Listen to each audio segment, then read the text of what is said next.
Um, Hello, all listeners. We're here with Rav Yirmiyohu Kaganoff, and we are discussing Kulot, things that we see in the Gemara, discussed as serious things, and in contemporary Orthodox life, people tend to be lenient about them.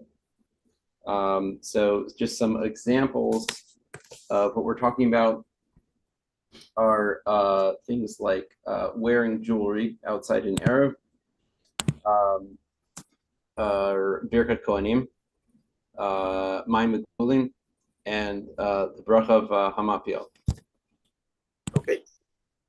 Okay, so each of these is really a completely different world to itself. And I'm going to have to handle each one of them separately as a world to itself. Okay, I don't remember the order in which you expressed it, but I'm going to take them in the order which in the order as I remember them. Okay, so let's start with a question about jewelry. And the question is that there is a lengthy discussion in Mishnah and Gemara about types of jewelry in which you are permitted min haTorah to wear them because they're considered clothing. In other words, the halacha in Hilchot, we're talking about Shabbos. Let's clarify it. We're talking about on the Shabbos and Yom Kippur, where there are laws about what you're not allowed to carry. That which you wear, okay, and is part of normal wearing and normal jewelry, okay, whatever a person would usually wear with him is considered bottle to his body, therefore it is considered included. And just like you're allowed to walk through the street, we have this concept of bittul shows up. And I'll just give you, we have a bittul concept like this that happens to food. You eat bread, you make a bracha on the bread before and after. You don't make a bracha on anything else you eat except for wine. Why not? We brought wine only before. Why not? Because everything else is considered extensions of the bread. It's bottled. The bread's the most important thing. Nothing else needs to be blessed on, except for wine, which is very important. So anything that's eaten together as part of the bread, you make a bracha. We're not going into the question about desserts because that's not our topic for now. But in general, anything that, right, so we have a similar topic, concept of bittul, that when anything you usually wear as part of your, what has a purpose as a garment and is worn as a garment or as jewelry is part of your extended body, and therefore there's no problem with wearing it in an area outside of an Erev, where you're not allowed to carry, but you're allowed to wear these things.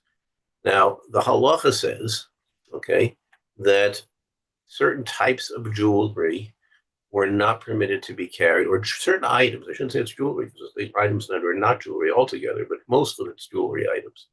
Okay, there are certain items, right, that even though they're part of your body in the sense that they're tough to your body, but the Chazal banned wearing them outside of Rosh Hashanah, or excuse me, in a Rosh Hashanah.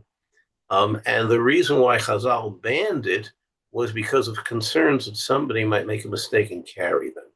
So let me give you a few examples that we talk about, and then from there we'll go to the discussion as to why today, right, we're not machmir on it. Okay, the minig is definitely true that XV has said that the custom is to be lenient. Okay, let's give background on it. Okay, now what are these areas where they said to be lenient? Okay, so one area it said is a woman who would show these off to her friends. This is a fancy piece of jewelry or a fancy item.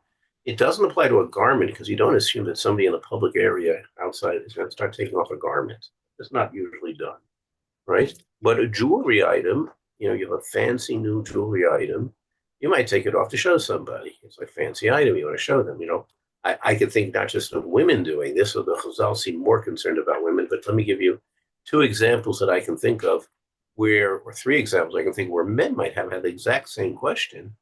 One of them was, let's say, a chassan, and he's got a brand new gold watch, right, that he was given as a chassan, and he's in yeshiva, and all his friends, he may be the first in his chabura to become a chassan, and all these guys are crowding around him to see, let's see what type of watch he got. Now, if it's in the Beit Medrash, that's not a problem. But let's say he's out in the street and all his friends see him and he sees he's got his gold watch. Well, I'm not saying whether you're allowed to wear the gold, it's a whole shiloh, but part of the shiloh is, right? Well, maybe you'll take it off and show somebody. Okay. Um, Indeed, this is some an area where people are machmir. A lot of people will not wear watches, right, in outside their house, even when they're, unless there's an eruv, precisely for this type of a concern. So it's not absolute that people aren't machmir. Now, there's a bunch of things with jewelry where it says because the woman may come and show it to her friends, okay, and she sees her friend in the street, she wants to show her this new piece of jewelry that her husband just got her, and whatever. And so they take it off and show it to her friend. And before you look at it, they've walked carrying it in the public area, enough area to be a serious violation of Hilchos Shabbos. So Chazal said we don't want a woman wearing these outside because she might take it off to show somebody. Okay? There's a second area that they said that's banned because a woman may have to go to the mikveh, and she might have taken it off in the mikveh because she has to take it off to immerse herself in the mikveh. And then she puts it in her pocket and she forgets what she put in her pocket and she walked out that way. And various similar, but basically most things fall under these two types of headings, why they Chazal banned them. Okay, but in practice, nobody's concerned about it. Today you go to an area without an eruv, doesn't exist. So the background on this one, okay, is as follows. We go back to a Shiloh. What is a Rosh Hashanah? What is not Rosh Hashanah? What's Rosh Hashanah Torah? This is an old discussion going back 1,000 years, at least 1,000 years. Probably going back to the times of the Gaonim, not just back to the Shonim. It probably goes back more than 1,000 years. Okay, Rashi is gone, well over 900 years at this point, and Rashi and the Gaonim certainly discussed these shilas. So we could safely say 1,000 years ago, there already was conversation. What's Rosh Hashanah, what's not Rosh Hashanah? And in many poskim, particularly Ashkenazi poskim, work with the assumption, as they refer to it, as less lanu Rosh Hashanah. We have no Rosh Hashanah in our day. Now, that position is not the most obvious position at all in today's world. The reason is very simple. Why do they say less lanu Rosh Hashanah bismanazeh? The main primary reason is because they're growing with the opinion that you need 600,000 people to make something a Rosh Hashanah.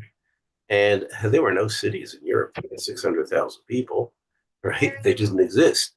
Well, today, just, look at your, go ask Dr. Google, and you'll discover that there's lots of cities with not only 600,000 people, there's 60 cities with 6 million people. And I have a suspicion that we're not that far from places where we'll have cities with 60 million people. We already have cities with 20 million people in parts of it. Okay, now, I'm not going into the whole shiloh of whether these cities qualify as a Rosh Hashanah or not, as far as Hilchos Eruvin goes. The custom today is to build Eruvin and rely on, I will say, one of two major heterim, why a very large city, right, is not considered a Rosh Hashanah, notwithstanding its large population. Okay, the two main heterim that I believe people find. Oh, let's put it this way: there are dozens of heterim. I once found a book with 20-something heterim to explain why Brooklyn was not a Rosh Hashanah. Okay, but I'm saying the logical, strong as far as for them that I can think of that really hold a lot of substance is a heter that I will refer to as Rabbi Moshe's heter and a heter I'll refer to as the Chazon Ish's heter, as to why, and they both held this way. It's not like either one of them felt that, this is people are going to do it anyway. No, both of them were, if it's mutter, it's mutter, if it's usher, it's usher. They were both very strong in this position. Okay. And Reb Moshe's heter was that he feels that you have to have the 600,000 people within the area in which the people in the Midbar were, which was 12 mil by 12 mil. And you have cities with huge populations, but we have some cities with a density that great. Okay, but Brooklyn in parts of Brooklyn and Manhattan have density that great. I'm sure there's probably plenty of cities with a lot of apartment buildings where the density of the city is much greater than that. But most of those cities that have such huge populations, like Lagos and Cairo and many cities in China, they don't have such a huge tumbling population. Build us an area, right? It's just Mm, not, like C over there running China is not worried about the fact that his Politburo is going to come to him and say, we have to be able to allow people to have an Eruv for carrying on charges. It's just mm, not an issue, right, in China. I don't know why it's not an issue in China, but it just isn't. And people in China are just not concerned about whether they could have an Eruv to carry on charges. I would assume the only city in China which this might be a serious question is Hong Kong, right? And I really don't know that he would get involved in whether Hong Kong decided to allow people to build it. I don't know if there is an Eruv in Hong Kong. I have no idea. But if there is an Eruv in Hong Kong, I don't think C would be concerned enough to get involved in that child. It's not one of his highest priorities in terms of how he's dealing with Hong Kong right now. He has to deal with Hong Kong, but that's not his issue. So the cities in the world that have these massive, huge cities, Tokyo, whatever they might be, there is London, and there's New York, and there's Chicago, and there's Los Angeles. I mean, there are cities, and in some of these cities, you had Rav Moshe's Heter, and in other cities, you had the Chazon Ish's Heter, which is that the city at points is considered a Rishus HaYochid because of the buildings and other things that a city has. Any major city today, the inner parts of the city are mostly structures, buildings and fences and such. So the internal part of the city is a Rishus HaYochid. And the question is it still Rishus HaYochid in Torah or not? And that goes into a whole complicated discussion. Bottom line is that people are reliant on these two heterim and other heterim. I won't go into it. There's plenty of other heterim out there, but these are the two primary heterim that people have with which to say that, okay, this is not Rishus HaRabim, and therefore we can put an Eruv in this area, okay? Now, we're talking about areas outside an Eruv. That's the question we raised, is outside an Eruv, okay? But you still have the same question here. Are we assuming that our big cities are Rishus HaRabim D'Oraisa, or that they're not Rishus HaRabim D'Oraisa? If they are Rishus HaRabim D'Oraisa, you can't put an Eruv. If they're not Rishus HaRabim D'Oraisa, you can. So Rav Moshe held that parts of Manhattan and parts of Brooklyn are considered Rishus HaRabim D'Oraisa, and therefore you could not put an Eruv in them. There are Eruv in many areas of Manhattan today. There's Eruv in most sections of Brooklyn. The very areas that Rav Moshe said you shouldn't put an Eruv. There's lots of poskim who poskim you can, right, put Eruv in those areas, and they are comfortable with it. And the same thing true with other cities like London and Paris and other cities that do have, enough population to have such a concern. Okay. The bottom line of this discussion was that in the Ashkenazi world, it was accepted by the vast majority of poskim. I won't say all, but the vast majority of poskim that less than Rishus HaRabim Bismanazeh, right? And therefore, when it came to the shilos about Guzeris, that maybe a woman shouldn't wear jewelry outside the thing, well, that only applies, Tosfos says, not everybody else that way, but Tosfos says it only applies in a situation where you're dealing with Rishus HaRabim D'Oraisa. If you're not dealing with Rishus HaRabim D'Oraisa, right, they weren't geyser on it. Okay, that's how Tosfos looks. Okay, now not everybody agrees with it, but that's Tosfos' position, and that's the position accepted by Ashkenazi poskim. So now, I'm sure there are poskim who will not accept this approach for one of two reasons.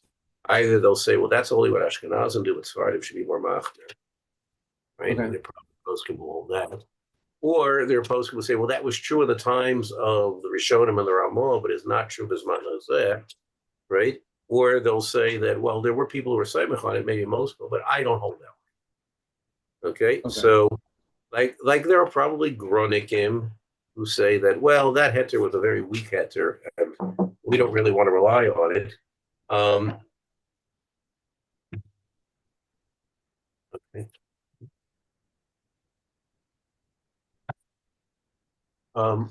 Sorry about that. We don't want to rely on it. Okay, so we have different circumstances, right, with it. So, but the consensus, which is what you were talking about, the prevalent practice, the consensus, the minig, right, was that we are machmer on these things. Oh, Okay, that was because we're not machmer. Excuse me, I say machmer, we're not machmer. The prevailing that we were makel in these things. I'm sorry how I said it, right? I got distracted Okay. by something. Okay. Prevalent consensus was to be makel. There are individuals who say to be machmir, but it's all individuals. Okay. Now I don't know if Rav Avadia has a tshuva on this and how he comes out with it in terms of Svardim. Should they be machmir or makel? Right. I really don't know. Right. He might have a tshuva, and I really don't know what he has. I can't speak for Rav Avadia because he has his own way of looking at things, and it's very good. Right. And he's certainly not on the side of chumrah. It was not his style, right? But sometimes he comes up with a psak that I'm comfortable with, but a lot of people say, oh, he's being very machmir. I don't think he's being very machmir. Sometimes he's very maple, when I think that he should be more vice versa.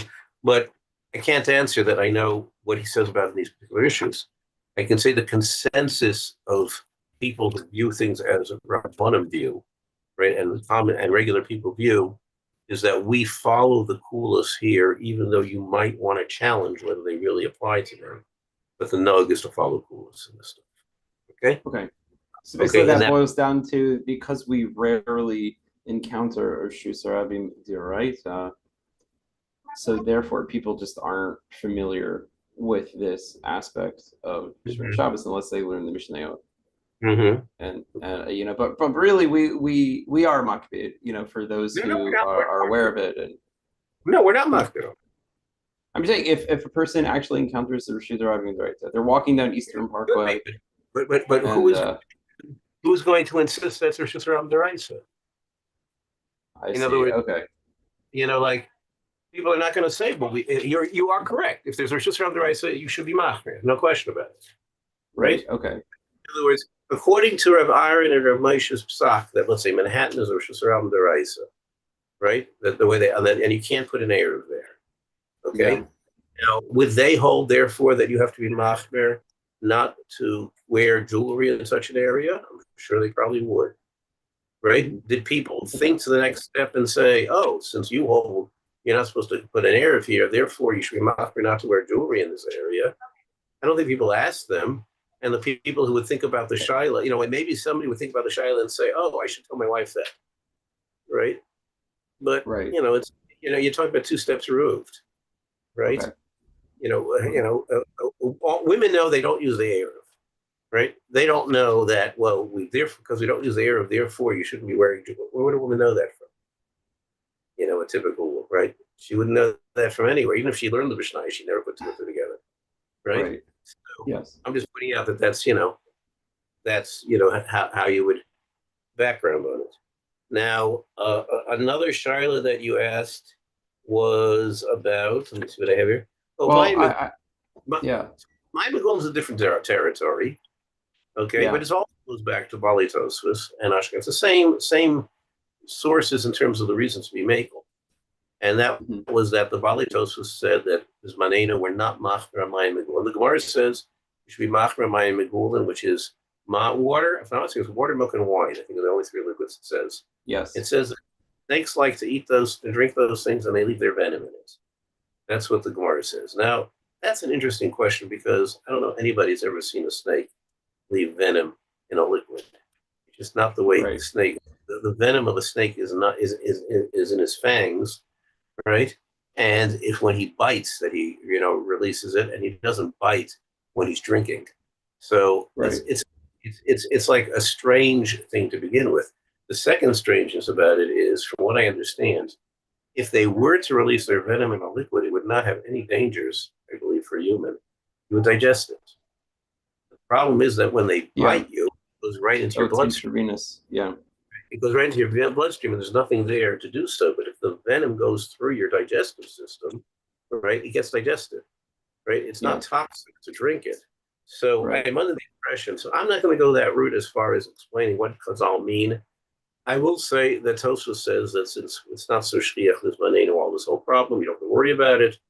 The Gronikim were machmir on it. Chazanishnikim are machmir on it. Here in Eretz Yisrael, you'll find individuals who are machmir on it. I would say, as a rule of thumb, do you need to be machmir on it? I don't think so.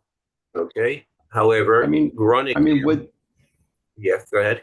I mean, I'm just wondering, would the Bali Tosfos also apply that to things like fish and meat or fish and milk or cutting onions or things like that, where today we don't really observe any, danger coming from these things. Is I similar can't vein. answer the question, and there is certainly sources which might hold that way. Fish and Hmm. meat is a good question because fish and meat does show up in poskim. Shach Taz Darkei Tshuva talk about being machmir in fish and meat. Same Right, sources say that mind the ruling you can be lenient in, and that they they they right, they, they are stricter on fish and meat. And then the question's a valid question, right? Why are we being more machmir on fish and meat than on that on mind the ruling? I right, guess people will say that, well, I mean, in other words, the reason they say you should be machmir on fish and meat is that, well, you haven't seen it happen, but how do you know that you've done enough of a survey? And we're almost some even if it happens very, very rarely, we're concerned about it, so we're machmir. I mean, you've heard those arguments, okay? And right. but okay, so that's true. So maybe we should be machmir on jewelry because the woman won't realize that, she did go into Rishus Harabim, and she didn't realize that, and she might show her, her thing, like after all, why is it any different than blowing shofar on Shabbos Rosh Hashanah, which we don't do Right. because maybe you'll carry the shofar, but if we don't have Rishus Harabim, then why are we concerned about this and not that, right? Yeah, We're that's doing also true. Yeah, a much more serious problem, right? And that we say, that's true. well, we find the Chazal that we don't blow shofar on Shabbos, right? But so why did you find the kind of Chazal over here? Because we don't Rishus Harabim. We don't Rishus Harabim, so blow shofar on Shabbos. Like That's true. Yes, if we're gonna pick one to be Machmir and one to be Meka, why would we? we seem to be You know, very yeah, inconsistent about that. And that's a good yeah, question. These are yeah. valid questions.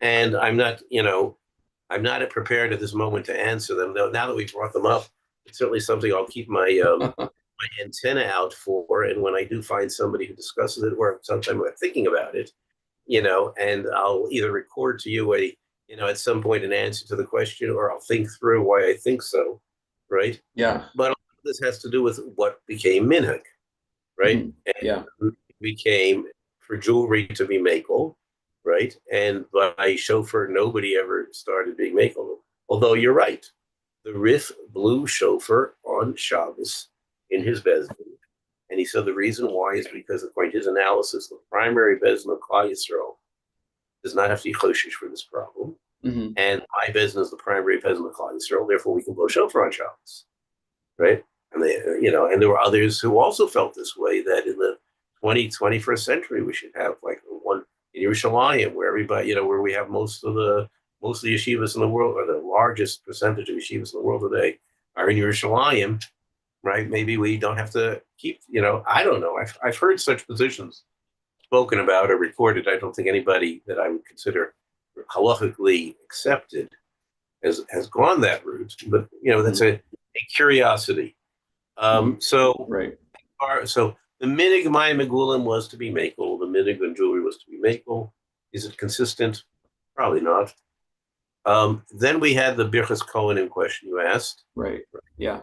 So that's, again, I presume you're asking about Ashkenazi practice. Right. That's funny because the truth is it's quoted already in it's an old minig of Ashkenazim that Duchni was only done on Yontif. Okay, even the poskim who bring it at times are not so convinced that you have to be machmir for it. And if you look through the poskim, even the Mishnah Berurah, when he brings this halacha, you read him carefully. He is not taking a strident position on it. He's not saying that, oh no, absolutely never can an Ashkenazi duchen except on Yontif. He doesn't say that. Oh, And it interesting. seems like almost that you get the feeling of um, a what I'm looking for, a hope or a wantingness, that we would like to go back and just disband this custom. Now, we know that at times it was brought up among Ashkenazim, each one having its own story. The Chassam Sofer's Rebbe, or some sort of two Rebbeim, the Haflah, who was the official Rov of Frankfurt, and Hmm. Rav Nosson Adler, who was not the Rav of Frankfurt, but was a Right. person who lived in Frankfurt. Now, it's a funny story, the whole thing, because Rav Nosson, or the Hafla was a Chassidish Rebbe.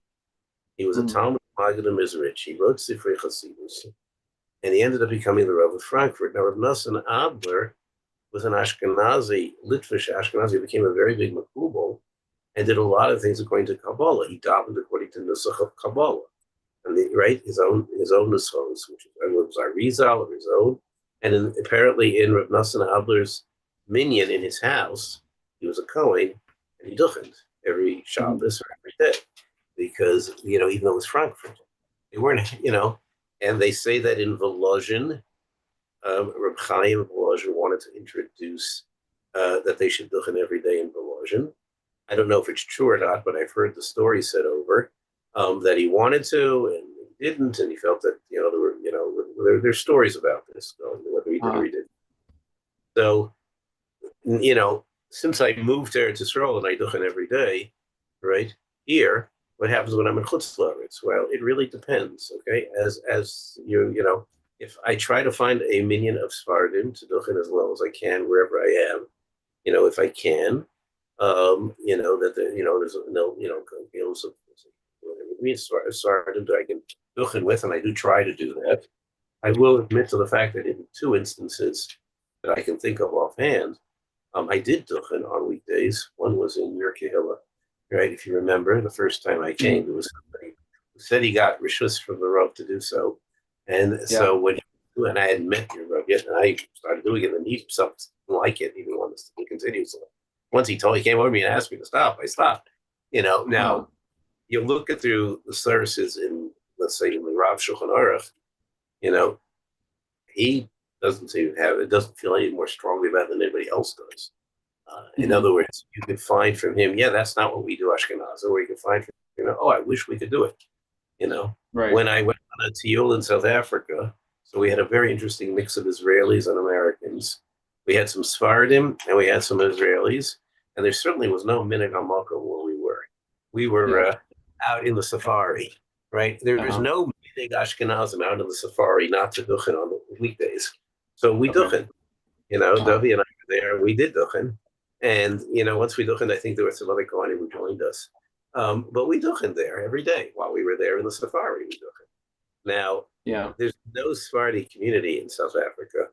It's basically all the community there is almost all Lithuanian Jews who came to South Africa in the late 19th century. Is Uh, the forerunners of almost all the communities there. I'm not aware of any Edot Mizrach minyan anywhere in the country.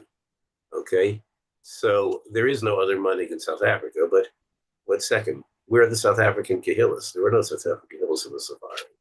So mhm. we did so. It's a funny question because we don't really know where the minute comes from. Okay, in Svat, Right. only on Shabbos. They say over from. I'm drawing a blank on his name right now, but he was the Rav in Svat for many, many years, the Ashkenazi Rav in Svat for many years.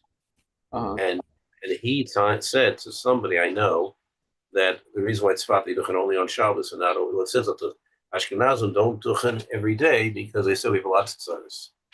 And because of the tzaras we have, we're not besimcha, and therefore we can't duchen besimcha and ba'ava. I mean, that's a cute thing, and part of his Ashkenazim in Chutz La'aretz are like that Avelim don't duchen, but I mean, but it's it's so bizarre, right? Because yeah, I mean, just it's so, but don't put on tefillin either. I don't know. no. It says well, it's a strange practice. Right. No, because it Yeah. says you're supposed to be and you're supposed to be Mevarech Sam Yisrael B'Yavo. And if you're not B'Simcha, you can't do it without B'Yavo. It's a strange practice. It doesn't bring anywhere Right. why would you do such a thing. And Lamaisa, that's not what people do. Right. So in here, it's a funny duddy. And it's not not something that, really has a strong practice. Okay, we'll continue with this next time, All and you right. can certainly create a list of this, and you can send it to me in an email when you have a chance of the various similar things. But I think we're going to have to take these basically one at a time to see Okay. what the background behind them is. And at times we will not have satisfactory answers, and at times we Uh, will. Where we discussed three, of which I think two we have more or less a satisfactory answer. right. One we Right. don't. Right? All right.